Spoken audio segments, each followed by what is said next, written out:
And if you was to walk through the bedrooms now, you'd see the ragged, mouldy bedclothes a-heaving and a-heaving like seas. And a-heaving and a-heaving with what, he says? Why, with the rats under 'em.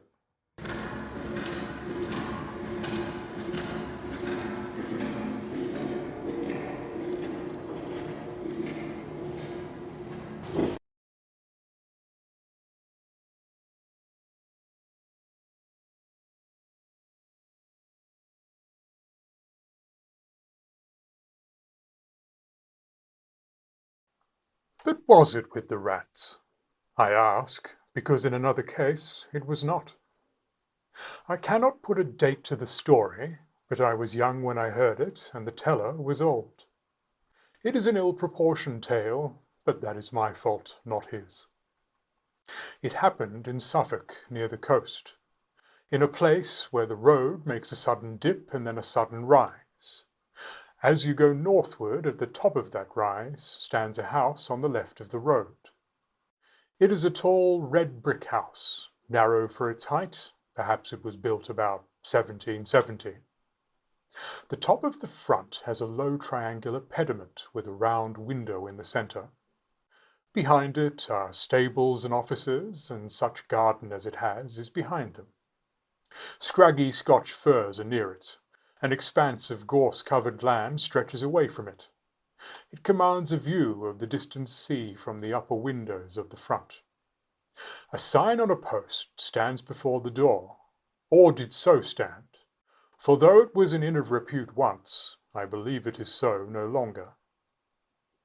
To this inn came my acquaintance, Mr. Thompson, when he was a young man, on a fine spring day, coming from the University of Cambridge, and desirous of solitude in tolerable quarters and time for reading. These he found, for the landlord and his wife had been in service and could make a visitor comfortable, and there was no one else staying in the inn. He had a large room on the first floor commanding the road and the view, and if it faced east, why, that could not be helped. The house was well built and warm. He spent very tranquil and uneventful days, work all the morning, an afternoon perambulation of the country round, a little conversation with country company or the people of the inn in the evening over the then fashionable drink of brandy and water, a little more reading and writing, and bed. And he would have been content that this should continue for the full month he had at disposal. So well was his work progressing, and so fine was the April of that year, which I have reason to believe was that which Orlando Whistlecraft chronicles in his weather record as the charming year. One of his walks took him along the northern road, which stands high and traverses a wide common called a heath. On the bright afternoon when he first chose this direction, his eye caught a white object some hundreds of yards to the left of the road, and he felt it necessary to make sure what this might be. It was not long before he was standing by it, and found himself looking at a square block of white stone fashioned somewhat like the base of a pillar, with a square hole in the upper surface. Just such another you may see at this day on Thetford Heath. After taking stock of it, he contemplated for a few minutes the view, which offered a church tower or two, some red roofs of cottages and windows winking in the sun, and the expanse of sea, also with an occasional wink and gleam upon it, and so pursued his way. In the desultory evening talk in the bar, he asked why the white stone was there on the common. "Old-fashioned thing that is," said the landlord, Mr. Betts. "We was not of us alive when that was put there." "That's right," said another. "It stands pretty high," said Mr. Thompson. "I dare say a sea mark was on it some time back." "Ah, yes," Mr. Betts agreed. "I have heard they could see it from the boats, but whatever there was, it's fell to bits this long time." "Good job too," said a third. "'Tweren't a lucky mark by what the old men used to say. Not lucky for the fishing, I mean to say." "Why ever not?" said Thompson. "Well, I never see it myself," was the answer. But they had some funny ideas, what I mean peculiar, them old chaps, and I shouldn't wonder but what they made away with it theirselves. It was impossible to get anything clearer than this.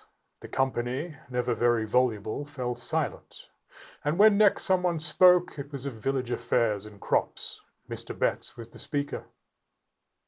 Not every day did Thompson consult his health by taking a country walk. One very fine afternoon found him busily writing at 3 o'clock. Then he stretched himself and rose and walked out of his room into the passage. Facing him was another room, then the stairhead, then 2 more rooms, one looking out to the back, the other to the south. At the south end of the passage was a window to which he went, considering with himself that it was rather a shame to waste such a fine afternoon. However, work was paramount just at the moment. He thought he would just take 5 minutes off and go back to it, and those 5 minutes he would employ, the Bettses could not possibly object, to looking at the other rooms in the passage which he had never seen. Nobody at all, it seemed, was indoors. Probably, as it was market day, they were all gone to the town, except perhaps a maid in the bar. Very still the house was, and the sun shone really hot. Early flies buzzed in the window panes. So he explored. The room facing his own was undistinguished except for an old print of Bury St. Edmunds. The 2 next him on his side of the passage were gay and clean, with 1 window apiece, whereas his had 2. Remained the south-west room opposite to the last which he had entered. This was locked, but Thompson was in a mood of quite indefensible curiosity, and feeling confident that there could be no damaging secrets in a place so easily got at, he proceeded to fetch the key of his own room, and when that did not answer, to collect the keys of the other 3. One of them fitted, and he opened the door. The room had 2 windows looking south and west, so it was as bright and the sun as hot upon it as could be. Here there was no carpet, but bare boards, no pictures, no washing stand, only a bed in the farther corner, an iron bed with mattress and bolster covered with a bluish check counterpane. As featureless a room as you can well imagine. And yet there was something that made Thompson close the door very quickly and yet quietly behind him, and lean against the window sill in the passage, actually quivering all over. It was this, that under the counterpane someone lay, and not only lay, but stirred.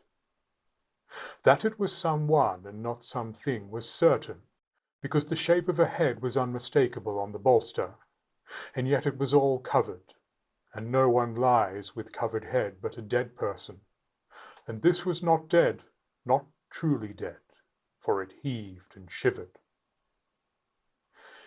If he had seen these things in dusk or by the light of a flickering candle, Thompson could have comforted himself and talked of fancy. On this bright day that was impossible. What was to be done? First, lock the door at all costs. Very gingerly he approached it, and bending down listened, holding his breath. Perhaps there might be a sound of heavy breathing and a prosaic explanation. There was absolute silence.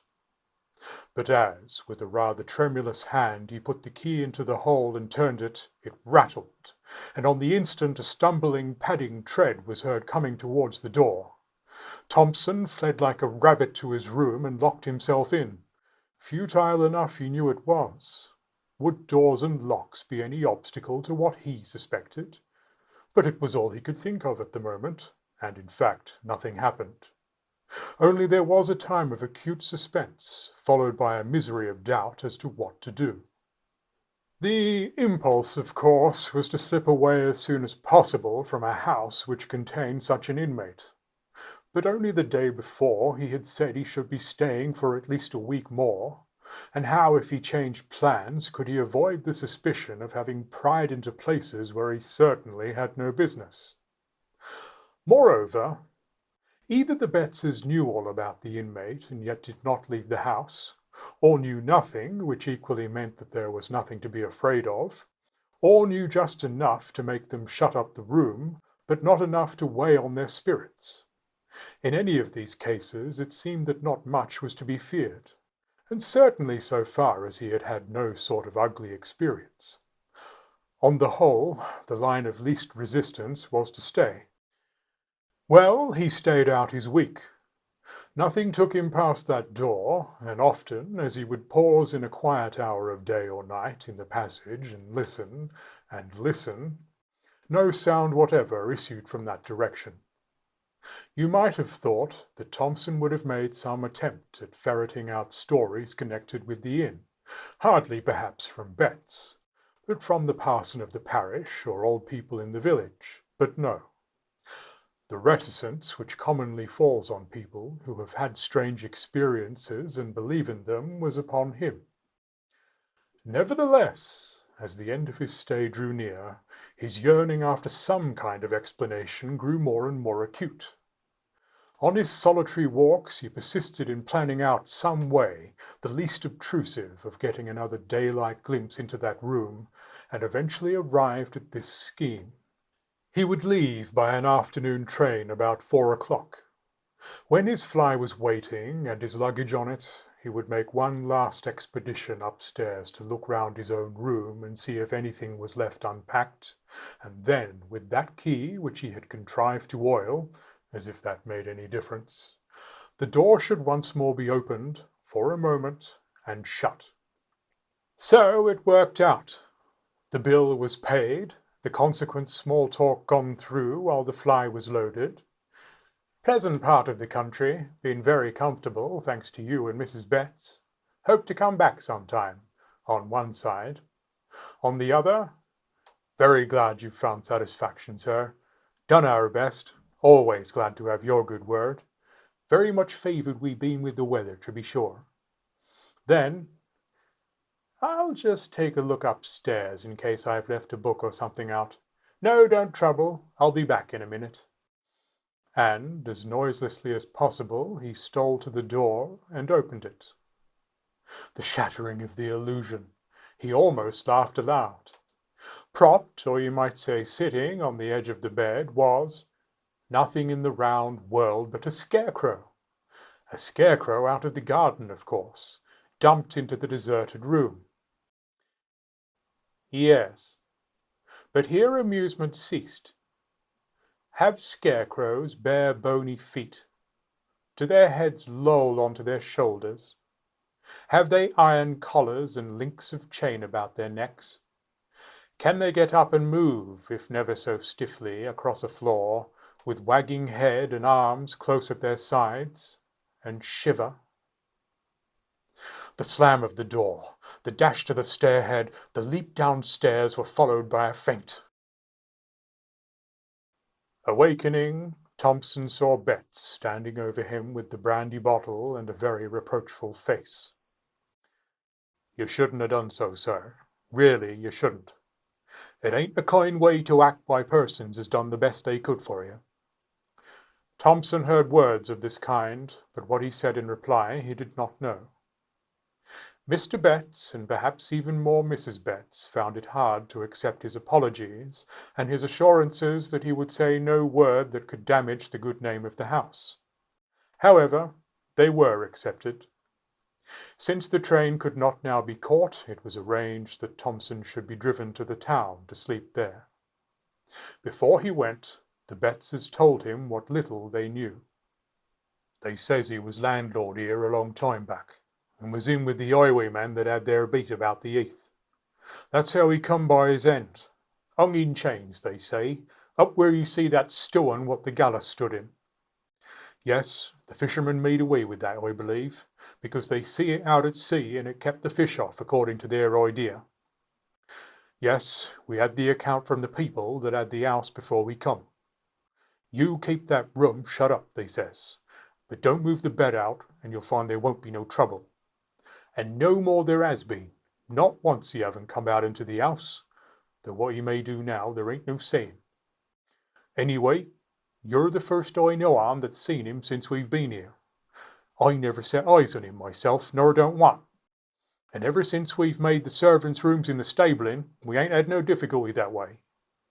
Only, I do hope, sir, as you'll keep a close tongue, considering our house do get talked about, with more to this effect. The promise of silence was kept for many years. The occasion of my hearing the story at last was this, that when Mr. Thompson came to stay with my father, it fell to me to show him to his room, and instead of letting me open the door for him, he stepped forward and threw it open himself, and then for some moments stood in the doorway holding up his candle and looking narrowly into the interior. Then he seemed to recollect himself, and said, "I beg your pardon, very absurd, but I can't help doing that for a particular reason." What that reason was, I heard some days afterwards, and you have heard now.